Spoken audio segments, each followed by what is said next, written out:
Okay, hello everyone. Today I'm interviewing Mr. Jinesh Jain, a seasoned professional in the leasing industry with close to three decades of experience, who's currently the managing director and CEO of Rent Alpha, an equipment leasing company with an asset portfolio worth over 7,000 crores. He has also recently sold a majority stake of his company to Mizuho Leasing, a giant in the leasing industry, which further expands the scalability of the company. So, hello, Mr. Jinesh. It's a pleasure to have you. And my first question for you is, what market opportunity did you see when you first decided to start Rent Alpha? And what motivated you to take the risk of starting a new company? So when we started Rent Alpha, one big reason was leasing is under-penetrated in India. So globally, if you see like in United States and in Europe, uh, more than 20% of the equipment procured are through a leasing route rather than on their own books. So in India, the penetration was less than 2%. So that itself allows you to effectively grow, as soon as we catch up to world standards. So yeah, that was one big motivation. And our experience or my experience and my team's experience was largely in leasing itself because we all came from leasing background. So it gave us a professional edge in terms of having the right experience. And it was a nascent industry with very few players. So there was a scope to effectively uh, grow the market and also take a large share of the market over time. Yeah, okay. So what was a defining moment in your career that shaped you or impacted who you are today? Okay, that's a big question, but I think I would say when I was very young, I was selling computers in a computer store called Cyber City, and one of the main traits that you need to learn as a sales professional is effectively how to understand consumer behavior and your ability to convince a customer to buy your product.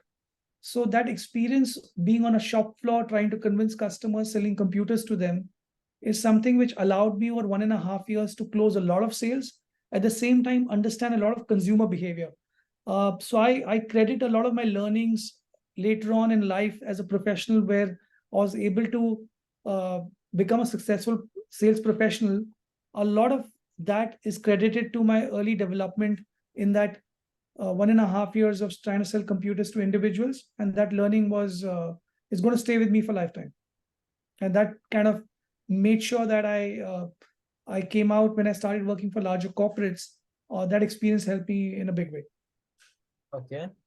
So this is sort of a personal question about the company. So now that you've sold a majority stake of your company to Mizuho, can you tell me how the acquisition process was like? So the acquisition process, Ishan, what happens is that we had investment from Bravia Capital prior to Misoho Leasing coming in. And as with any private equity or family fund, they have a life of 5 to 7 years by when they want to exit. So Bravia was already seventh year of its in the seventh year of its investment. So they needed to be given an exit. So we were evaluating since last 1.5 years, 1.5 years ago, we spoke to the investment banker and we found out that there are private equity funds who are interested, as well as strategic companies like Miso Leasing interested in our business. So the process started in sometime in 2021, and it culminated in 2023 January when we signed a definitive agreement with Miso Leasing. Uh, and the reason obviously was to give exit to the existing investor, and second was for expansion and to actually grow faster. We required a strategic player who could help us not only in lowering our cost of capital, but giving us access to different kinds of customers. So we also will be able to demonstrate, uh, to a lot of our clients in terms of our ability to do OEM tie-ups with Japanese OEMs as well. So yeah, so these were the reasons why we chose Mizuho, and the reason why we actually undertook a sale of business, a 51% sale of business, is to give exit to our investors as well. Yeah. Okay, so one of your primary foundations of your company is being exceptional at sales, and that's what you base the entire company around. Do you have any tips about being a good salesman? I think very early in life, you need to start doing something which has customer interface. So there's nothing which you can learn better than actually facing customers. It could be on a shop floor of a makeup store. It could be on a shop floor of any retail store, or it could be actually a B2B or sales marketing job. Uh, it prepares you very well in terms of dealing with human behavior. I strongly believe that humans buy from humans. You don't, the human interaction is cornerstone to your buying decision. So if you're able to learn quickly at a young age how to interact with other human beings and be able to convince other human beings, then you will be a successful sales professional. That's my belief. And uh, your enthusiasm, your understanding of the product, all of these are very much a requirement to be a successful sales professional. So know your product very well, be confident, and have passion in what you're doing. So if you have these three things going for you, there's a good chance that you'll make it as a decent sales professional. Yeah. So what strategies have you adopted for scaling your business up, and how do you feel that's translated into your company's success over the years?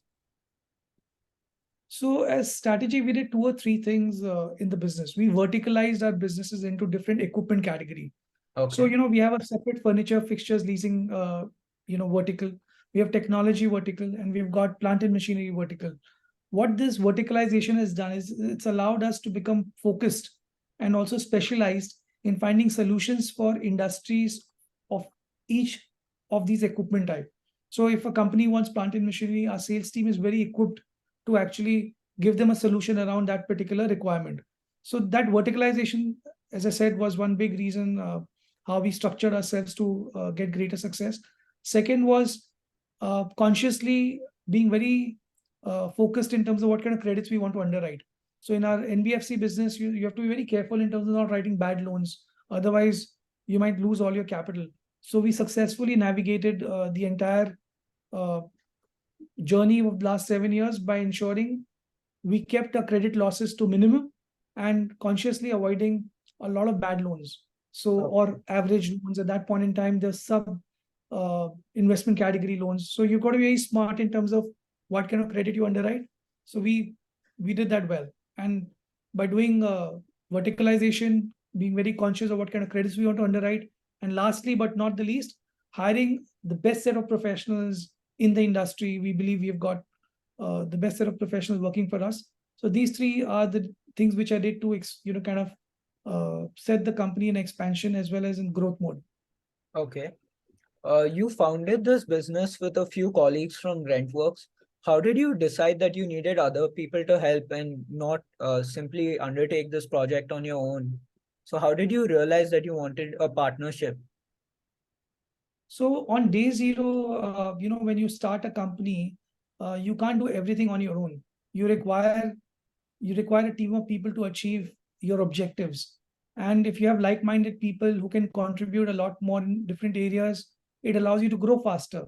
Yeah. So, that alone was a reason why I felt some of my colleagues who left Rentworks, we all could do a better job together than individually. Okay. Over the years, you've also had multiple investors such as Bravia Capital. How do you pitch your company to attract investors, and what do you feel was the most prominent about your company that investors felt interested in when they were buying into it? So when the investors wanted to make a investment in our company, what they looked at was what kind of professionals am I going to be working? Are they going to invest in? So the team that we had was the best set of professionals in the leasing industry. So that gave a big tick mark in terms of our credentials. Secondly, our client relationships. We already came from a background where we used to know a lot many clients and decision makers. So that allowed investors to get the belief that these guys will be able to deliver because they've got a lot of client relationship in the marketplace. Yeah. And thirdly, our ability to convince them on our future projections in terms of what we plan to do, and our business plan is something which kind of convince them that this is a right investment to make. Okay. This is sort of a personal question. Who were your role models growing up?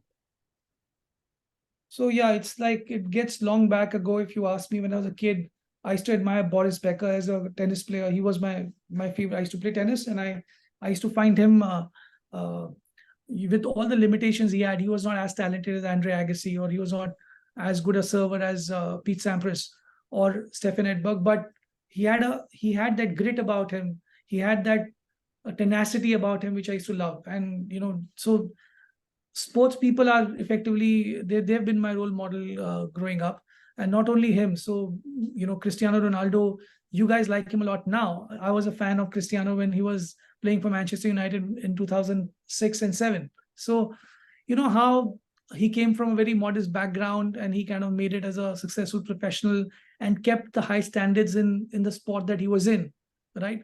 So I take a lot of inspiration from sports guys, because I believe the work rate that they have in their lives is unmatched. They work hardest, and to attain sustained success, you have to do it over a much longer period. So that's exactly why a guy like Cristiano has been on top of his game for so many years, right? Such that even you guys are his fans. Imagine this was me in 2006 and 7, admiring such such a player. So yeah, so that's been my personal role model as far as uh, the attitude and hunger is concerned. Professionally, if I were to look up to somebody and say, do I actually want to emulate someone? There've been many. You admire what Ratan Tata does, right? For example, what kind of he leads a modest lifestyle, but he's been at the helm of such a large company. Yeah. So you'll have people like them, but that more than a role model. They're people you admire as such. So yeah. Okay, and this is the final question. If you had any advice for young entrepreneurs with the goal of managing a business in the future, what would it be? So you learn your ropes very early, get your hands dirty, slog your butt out. You can't. There is no substitute to hard work. There is no substitute to hard work. If kids want to do gaming, they want to do partying, and they want to also run a business, it's not possible. Firstly, you have to learn the business threadbare. You have to get your hands dirty. You have to actually be motivated enough to also not only work hard but work smart. You got to have the right set of people around you. So take work in a team environment. So learn your trade, learn how to work outside. And yeah, if you've got a great idea, get into it, work your socks off. And you might fail, but at least if you fail knowingly that you gave it your best, you'll be fine and you'll be satisfied. But the worst thing is not trying enough and failing, right? So just give it your best in whatever idea you've got. And out of 5 ideas, 4 may not work, but as long as you gave it all, you'll be satisfied that you at least made the right effort. Okay. Thank you, Mr. Jinesh. It's been lovely having you, and thank you for this interview. Wish you all the best, Ishan, for your future. I hope some of the takeaways that you may get from this interview, you can potentially use it in some part of your life. Okay. Thanks a lot.